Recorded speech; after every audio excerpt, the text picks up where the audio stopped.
I am really sore from yesterday. I definitely toasted my legs. Between doing a leg workout and an hour in zone two, that was my legs are sore. But we're gonna go destroy my back and shoulders today, so that's not a problem. Uh, Gotta get back early. I get running out late today, but I got to bed late last night. I was working on some stuff. I really need to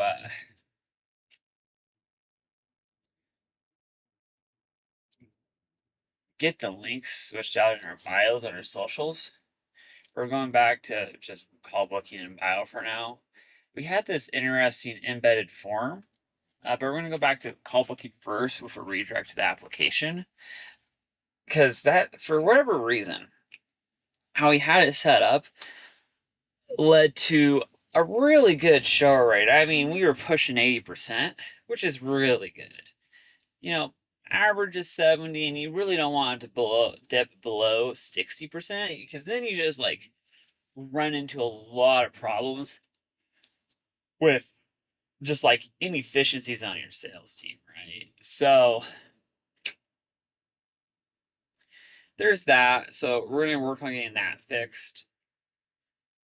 And then I'm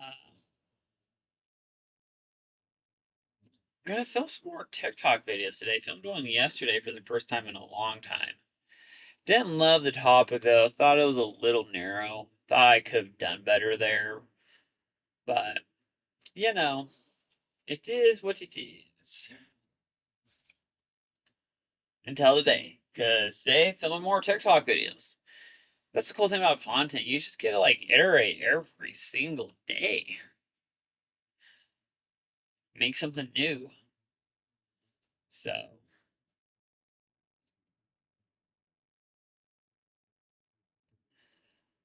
super excited about that. Other thing I'm really like looking forward to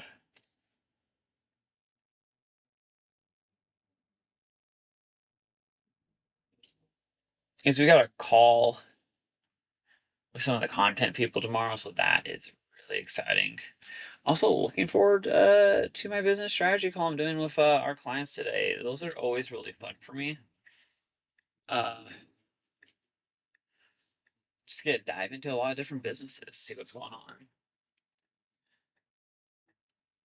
Uh,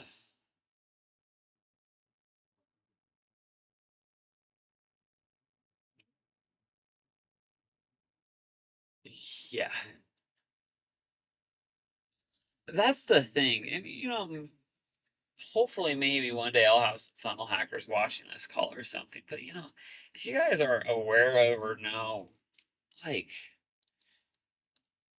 any hacks for when you're trying to convert social traffic into booked calls for high ticket sales or even high ticket memberships, because like honestly, if I were to run another route, if we were just to promote our membership right now, our low ticket membership for like 67 a month, I would literally just do like freebie or webinar, whatever, get the email, and then I just run them on an aggressive email campaign because we have one that converts really well. It converts like 10% of sign up to conversion on that. And, and you're going to be like, well, sorry, why aren't you just running that? You could be a bajillionaire. Well, uh, the one thing is here that is that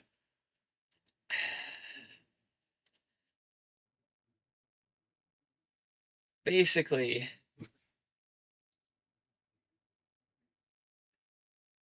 uh one, we haven't run like thousands. I mean, it's been a smaller group of like higher end traffic that's been added to that list that's converted. So I don't know if that will hold true when we get to the true mean. Well, I am so tired today. So then, like the other thing, that one other issue that I have with it is, uh, that we're just not quite ready to push that offer in a way that won't cannibalize our other offers in a intelligent way right now. So, just not quite there yet. Plus, lastly, it comes down to overall traffic. And theoretically, with the traffic we get, if it consistently converted that rate, we could probably get 300 signups a month, which is about 20K MRR, which is not too shabby. Son of a gun, the gym is already busy as heck. I hate everything. I hate it. I hate it. I hate it. Massive regret. Massive regret. So theoretically, we could, throw in 20 MRR a month there, but it's just compared to, I don't know, the 100 to 300K, 500K we're doing right now. It's just like, does not sound that hot to make that trade. So, and considering I think that with generalized traffic, the conversion rate would go down. Yeah. So that's why. If you're wondering, why doesn't Soren do that? That is why. So, I'm gonna go destroy my shoulders and my back.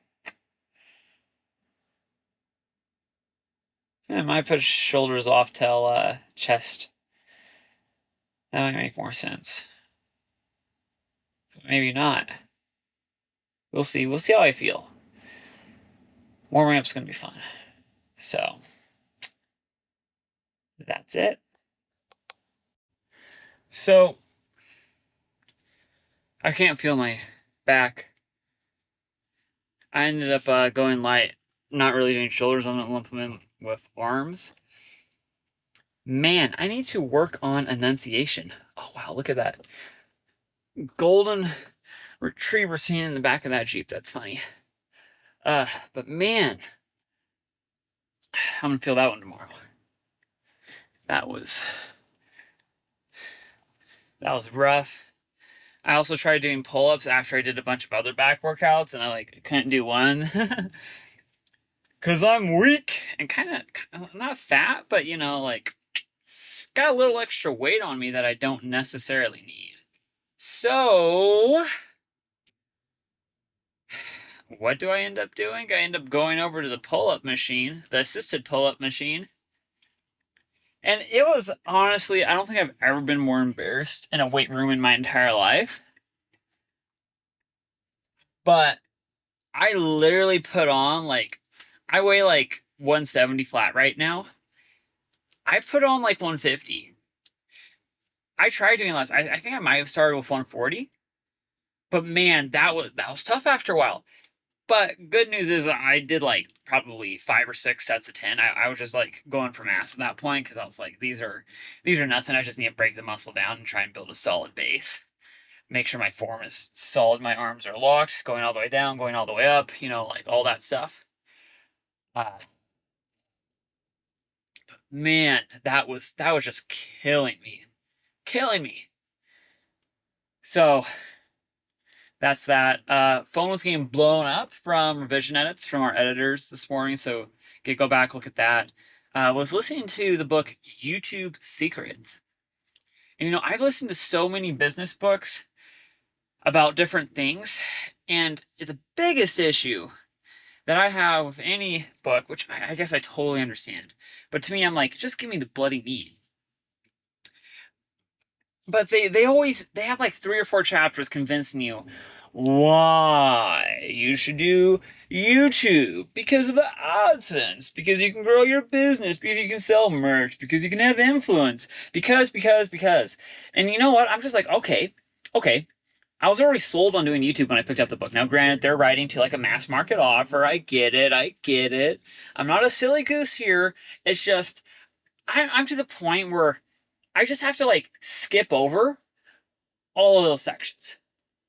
I have to go look at the chapters, and then I have to pick up chapter where I'm like, okay. And makes sense for me to start listening or reading to the book from here, because the rest of this is just like a complete like waste of time. I don't need to be sold on YouTube. I'm already committed to YouTube. I get it. I'm already all in. There's no way I'm going back. Okay?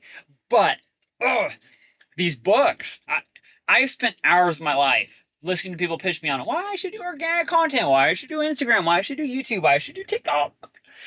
And I'm just like, okay, I get it. I get it. It's why I'm here. Just give me the meat. But, you know, until I'm president, I can't make a law about not including stupid chapters in books. That also might have a couple of issues with free speech or something, but, you know, whatever. Cross that bridge when I get there. Maybe I won't be president, maybe I'll be dictator. Just kidding. No real desire to do that.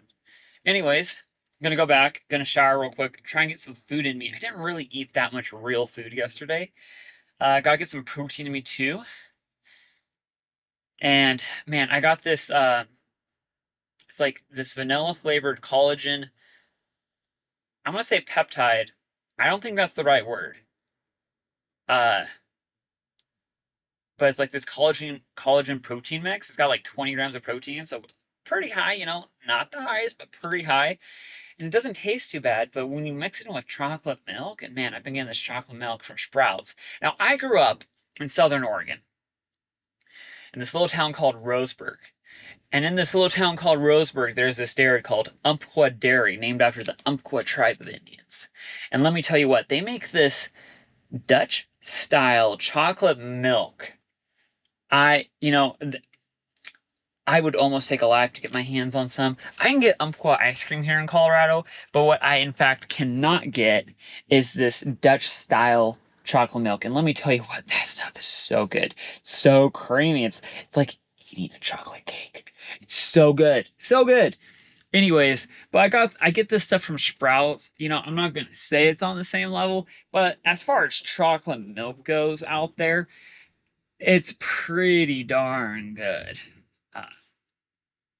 I can't remember the name of it. I forget. Since the label's some lime green colored nightmare with white labeling on it. See, you know, and talking about brand today,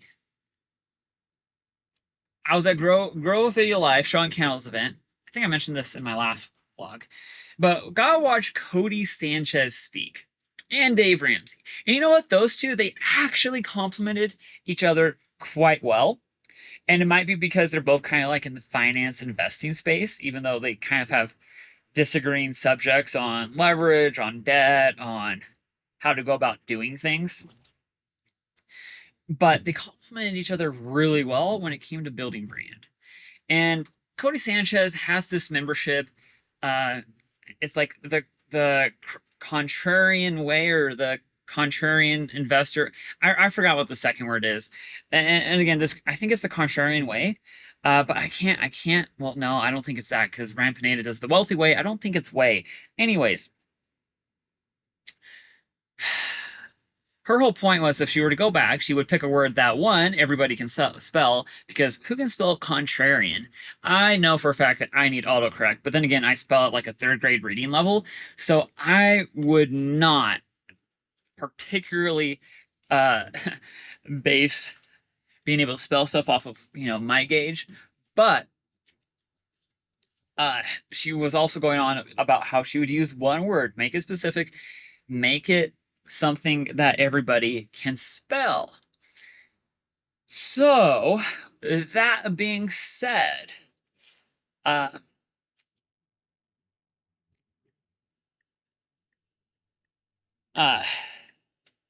we go.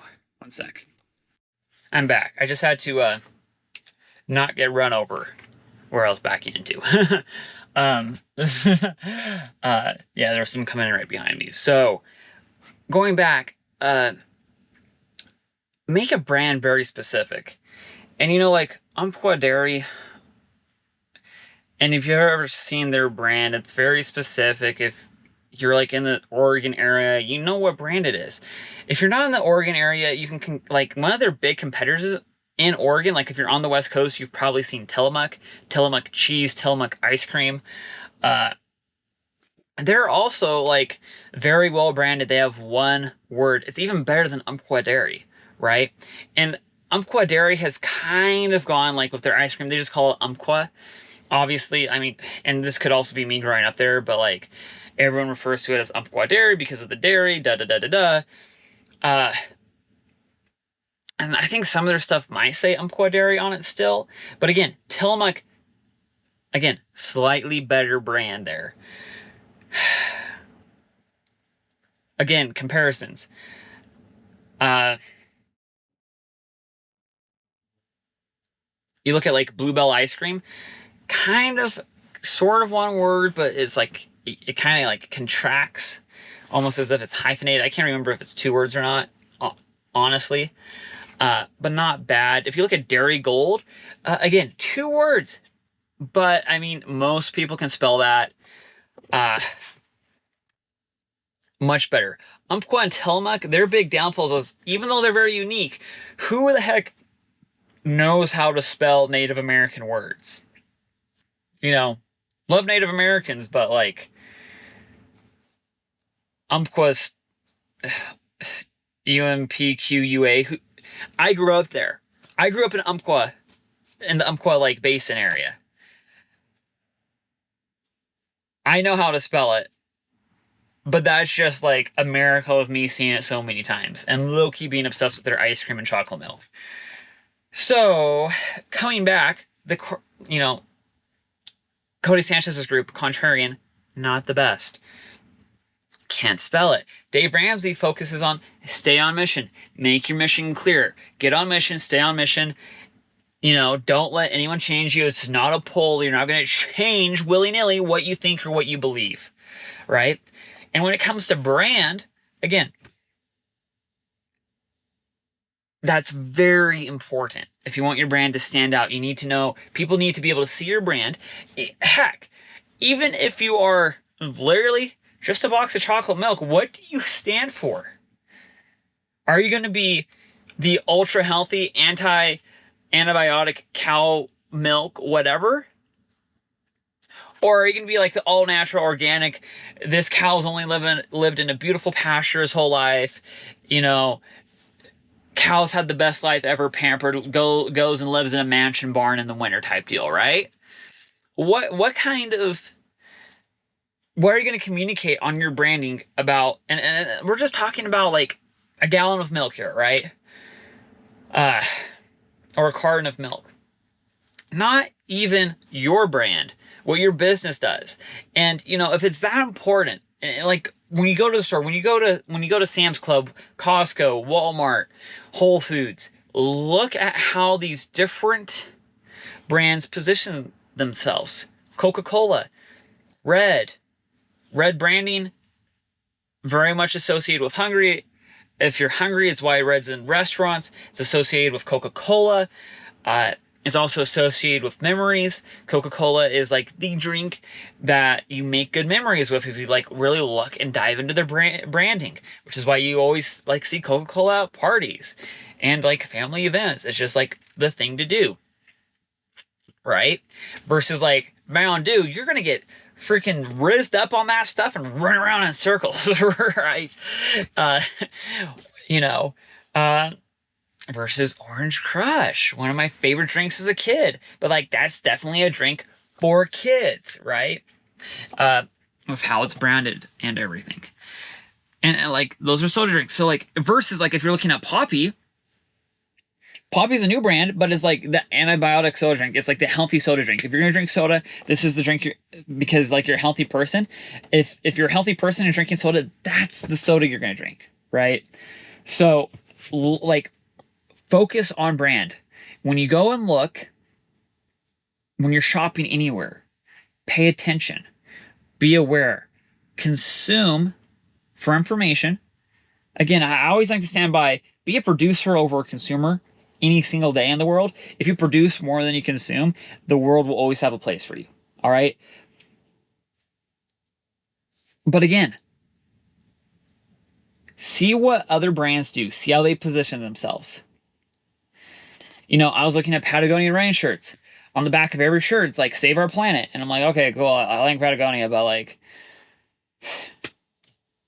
for me, it doesn't like resonate a ton of like, oh, Saber Plan, like you should just not be a trash human being and throw all your crap out. You should figure out how to be a little bit efficient. But to me, that's common sense, and that's kind of why like I'm different rabbit hole on my skepticism on like recycling and the environmental movements and stuff. But you know what? For a lot of their users, people who spend their time outside, that makes a lot of sense. It resonates with a ton of people. It's how they position themselves. So look at different brands and how they position themselves with their target audience or to their target audience, and then consider how that can affect your own brand. Right? Your own personal brand, the brand of your business, what you do, so on and so forth. So I think I finally got the hang of this camera. And if you guys don't know, I'm actually shooting on a GoPro Hero 11 Black, I think. But what's cool is I have this little, and I'll have to show you guys sometime. But I have the Volta Creator Pro kit. It's like the Volta stick that you put it on, and you have like controls on it. It's not the most ergonomic, but it's a lot better than just like the GoPro camera on a stick. I will have it on a stick here in a little bit though. We're gonna go for a trail run up the side of a cliff, so you guys should get some fun views there. But yeah, so got most of everything switched back from how we originally had our application to the call booking link with a redirect to the form upon submission. So we'll see how that goes. I mean, hopefully our conversion rate either stays the same or maybe goes up a little bit. I'm mostly concerned currently about our show rate, like I was talking about earlier this morning. And then, yeah, had a really good call with some great questions on our business strategy call. Went over some freebie style stuff. And corrective steering applied for yours. Come on, Tesla. I want to drive where I want to drive. Went over some freebie information, just like a lot of good information.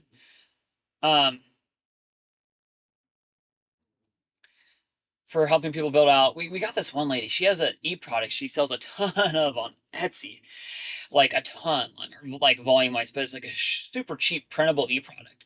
And what we're doing is we're getting her to use that as like top of funnel because she always just gets so much traffic there.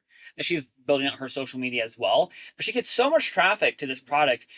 We came up with this creative solution that we're just gonna have a page completely dedicated to upselling people and getting them involved in her community membership within the product she's already selling. So theoretically, we're just going to supercharge her community with getting people in there, which is super awesome.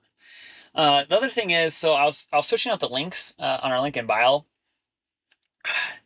and I got to YouTube, and oh man, I gave a link to our YouTube video editor to go through and replace a lot of our links on Kenda's YouTube videos. And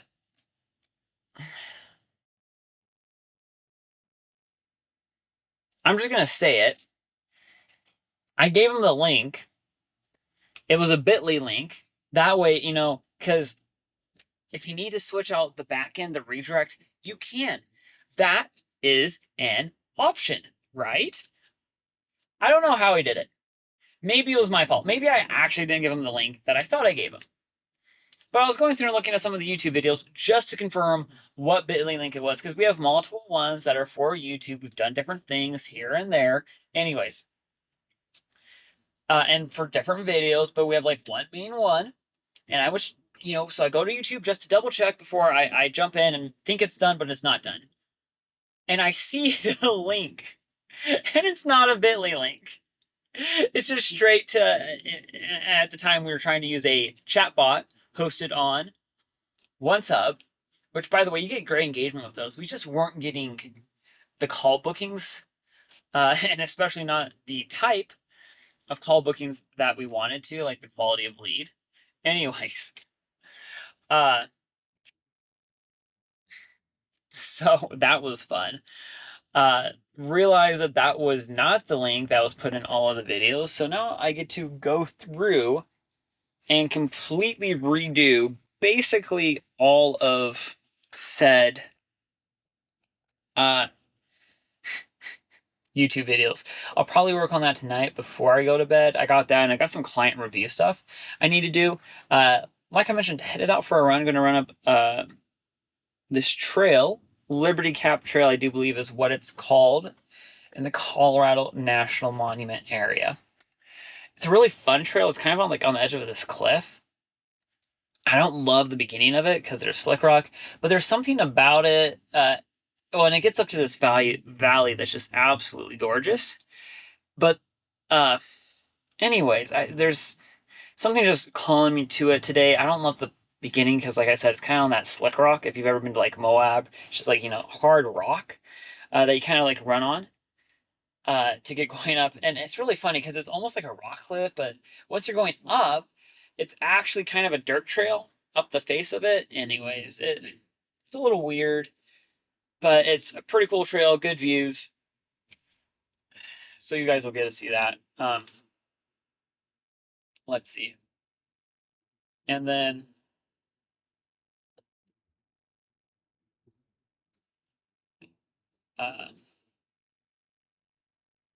yeah. Oh boy. Yeah, I'm gonna get that client review work done tonight. I gotta start packing for my trip this weekend too, out to California. I think I mentioned this. We're writing this out at Santa Catalina Divide Trail.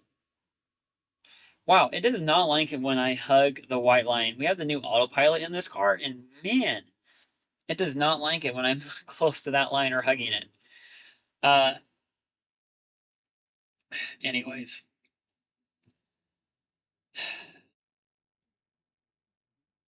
Going back to business. I've been posting. This is my second day. We'll see where it goes. I hope it goes somewhere good, but I have no idea. Oh, I gotta go to Best Buy too today. Gotta get printer ink if I can. Shoot, I might have to go to Target. They might be closed by the time I get back. So much to do, not enough time. Anyways,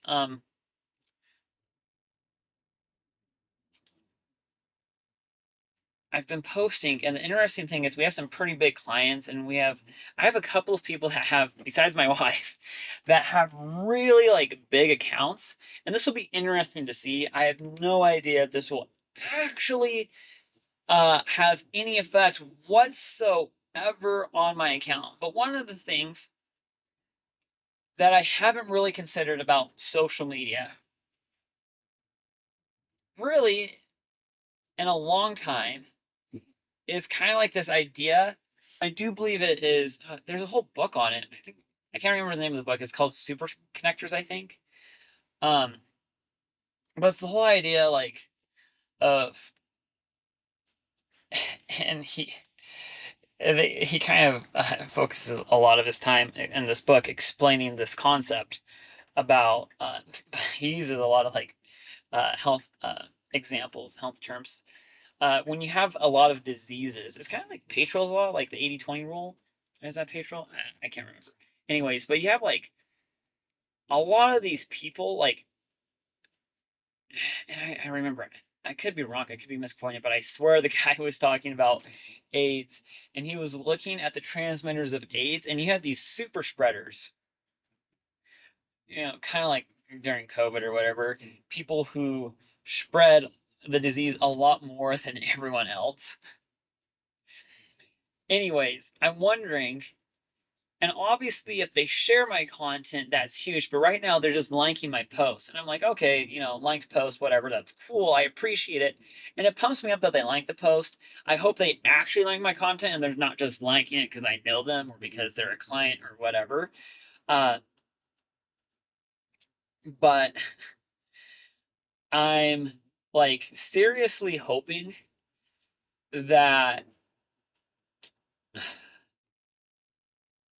well, I'm not even hoping it, but I'm theorizing. I'm theorizing here that because these other people have large accounts, the algorithm, because they're linking my content, I'm theorizing that potentially the algorithm will recognize that and them as having essentially recognizing them as influencers or trendsetters, or because they create content, because they drive so many views. I'm wondering if, because they liked my content, it will recommend it to other people potentially in their own followings. Because like they both have, like, one has almost 100,000, other has several 100,000 followers. My wife has like 70. She's actually very similar to one of the other accounts that was liking my content. And I'm just curious, like, I'm literally getting like 4 likes on these posts, but I'm wondering if that's going to help in the long run.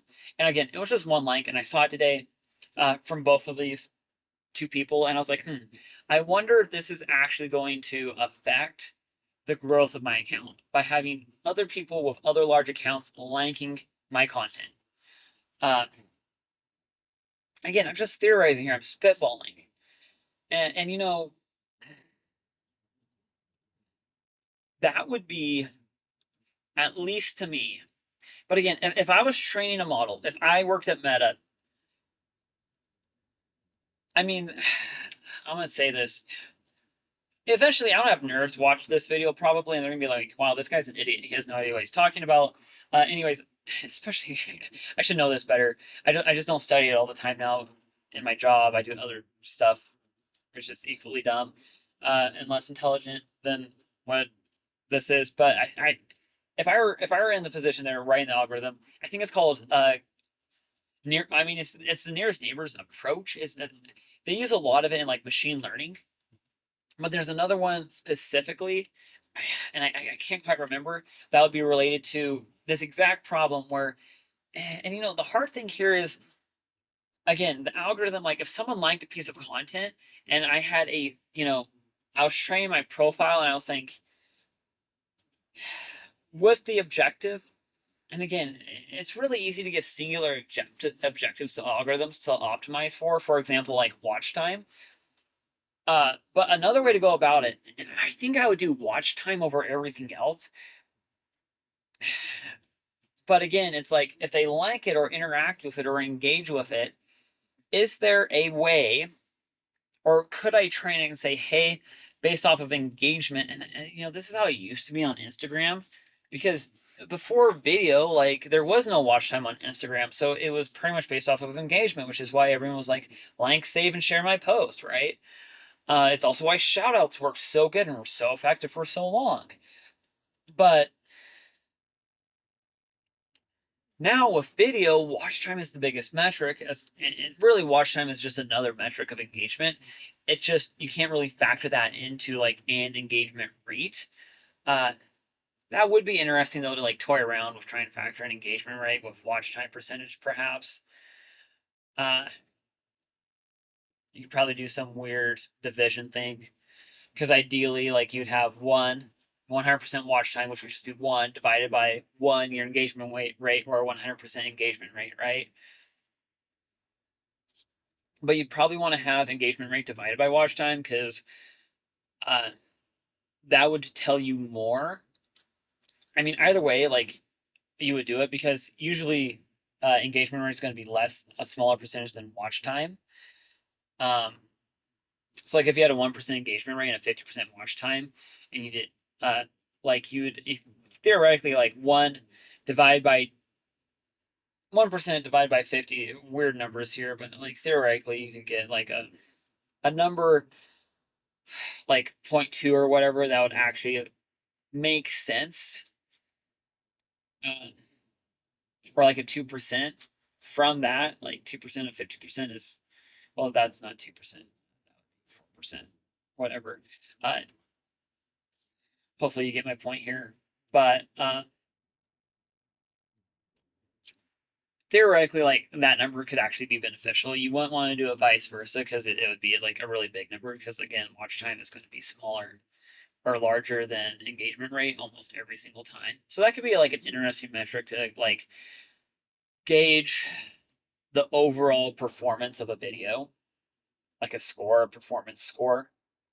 Because I mean, you're kind of out of bounds of like just a sheer engagement rate. Anyways, going back to all of this, I don't know if I was a machine learning engineer, an AI engineer, whatever you want to call me, at Meta or TikTok. I don't know if I would actually make that matter. Uh, I think it would used to matter a lot more, but I think they've just really, I mean, I think it has to matter some because they obviously profile you. Like it's a lot of how ads work. But again, like all of this, like location, age, sex, uh,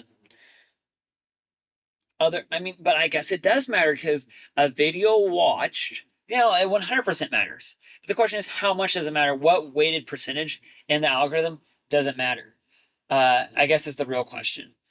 Because 100% does TikTok use previously watched videos to train? Yes, it's just entered as data. They record all of that. You can have access to it. Heck, they have to give you access to like delete it because, anyways, laws. Uh, so same thing, I guess. Every time you heart a video, it is going to go into your little profile. But then the question is how much does one or two profiles have weight on another account's ability to garner views?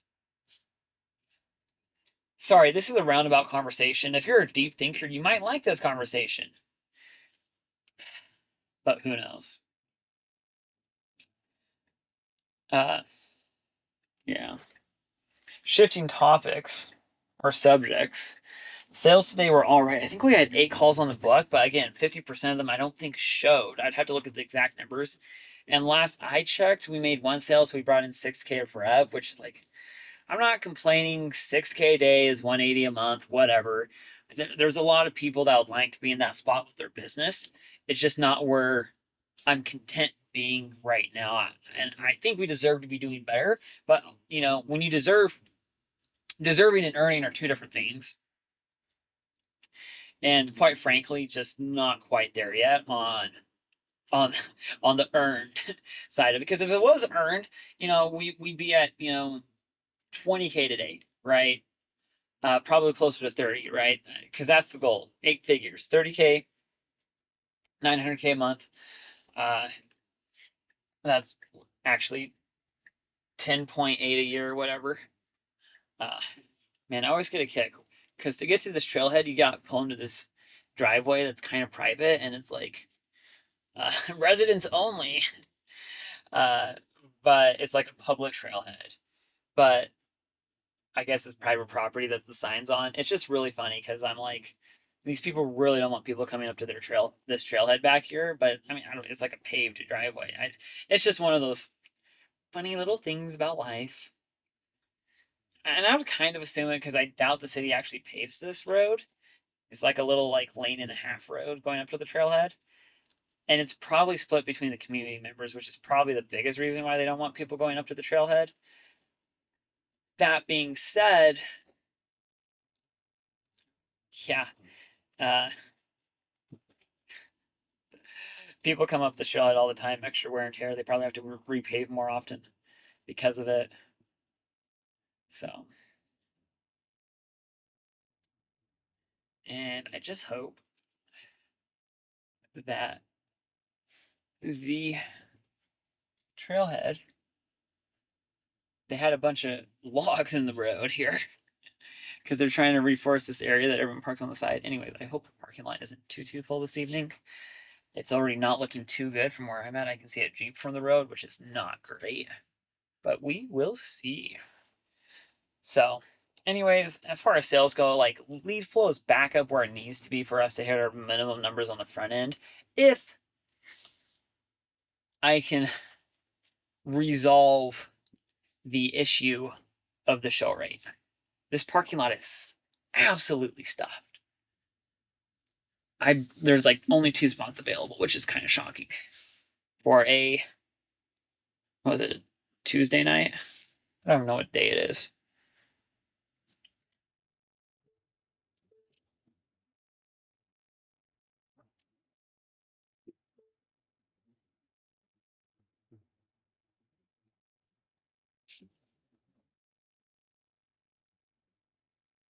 Wooey. All right. So, gotta go knock out this run. Uh, Probably not a great idea. Uh, I'll probably go 3 miles up. We will see. I forgot how far it is to the top. How many miles? It's basically run 1,000 feet up. I can't remember if it's 1,000 or 800. I think it's 800 feet to the top. And then you get into Liberty Cap Valley. It's pretty. Hopefully I don't see any snakes. I do not like snakes. Anyways, a good podcast on. Get after it.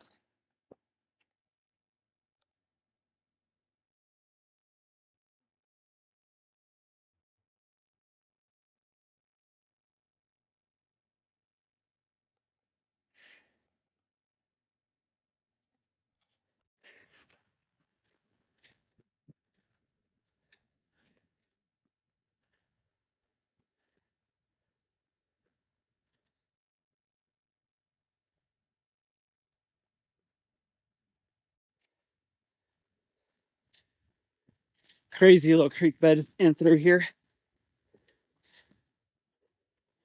It's always fun to try and run quickly without dying. And then I get to the hill, I'm going to be out of breath again. Oh. So, headed up there. Made it to the Slick Rock area. It goes in and out up here. Just a lot of weird. And it's not slick rock on all of it. Some of this, though, you can see it's a little rough. But it's still hard. Look at that view. Oh no, it's flat. I have to run.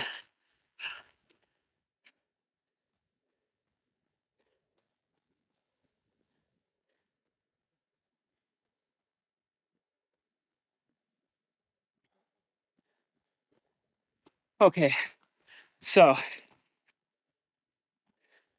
one of the interesting things, I'm listening to the MFM or My First Million podcast right now, and my brain just starts going with ideas. Look at that little cliff right there. That's why I kind of started this. I can't turn my brain on. Anyways, why doesn't someone just create a website? They're talking about this issue on this episode of Teflon Forever Chemicals. And they brought this blogger that's a mom and has been writing about this for years. But my thought is, how do you even find her? Google isn't reliable. So why isn't there someone, hopefully some rich dude watches this, can execute on my idea with more time than me.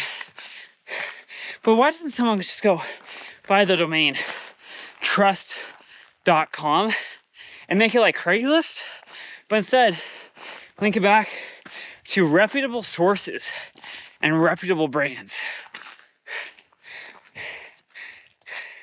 Figure out how to monetize later. Maybe do affiliates. But just like have pages dedicated to the people who have done the work. Include their YouTube videos, their TikTok videos, their lives, their Instagram posts. But then, do the affiliate to all the products they recommend. Use the halo effect of these massively large brands. And then to get your backlinks, your Google SEO ranking, or not even that. I mean, I just feel like it would totally kill as an idea.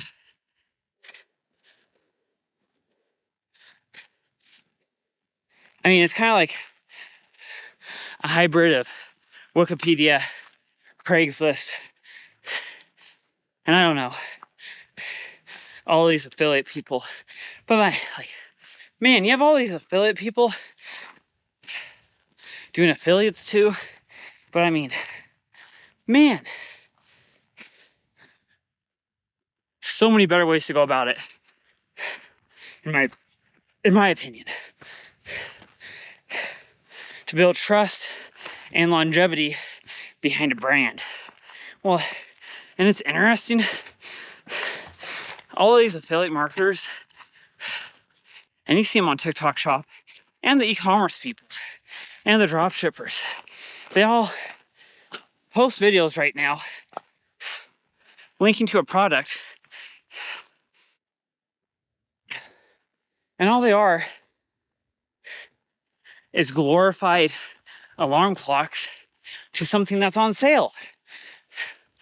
Not even to like necessarily good products. Just like trendy crap that you're gonna waste your money on. And you're gonna throw out after it breaks, after the third time you use it. So that's what I would do.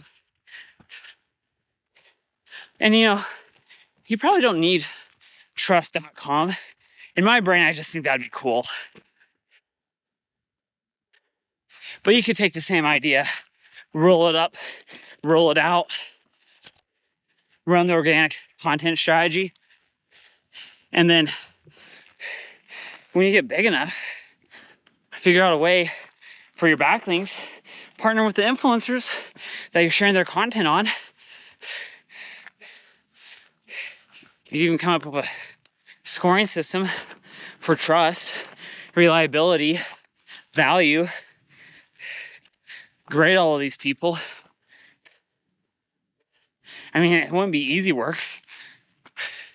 For it to truly work, you probably want to find a niche, like somewhere in the health and fitness space. Like, I don't know. I'm kind of trail running right now. So like health and fitness, then trail runners, and then like ultra runners that love this beautiful view of nature and really want products that aren't gonna make us sick, that are gonna make us live longer, that, you know, aren't gonna make our feet hurt, good shoes that aren't gonna fall apart after 100 miles. I don't know. And just do the research, condense it, rank the influencers, rank the brands. And obviously there's a lot of sites out there that kind of do this. But I mean, the issue always is with monetization is they put so many freaking ads on their sites, you can't buy anything from them. And you don't even want to stay on the site because there's so much crap. Well, why don't you just make good content, not run ads on your site, get ads from AdRev, from TikTok, YouTube, diversify commission through affiliate commissions. And long run, do like a small fee to like get people set up, like shop for them.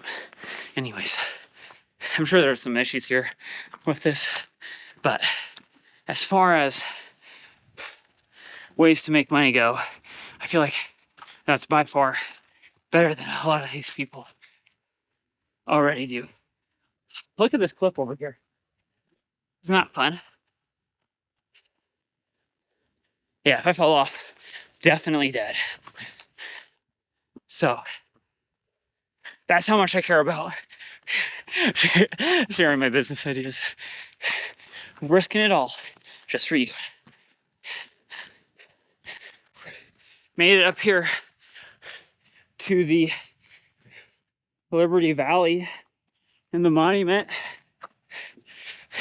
It's a nice little treat after running up that cliff because it's flat, it's sandy, very few rocks, and if I'm even careful, I won't stub my toe on a cacti because that would be the true tragedy,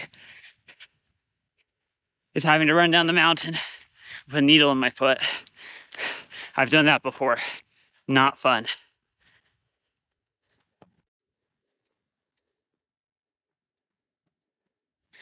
Just getting close to finishing up. Beautiful sunset out there. Look at that.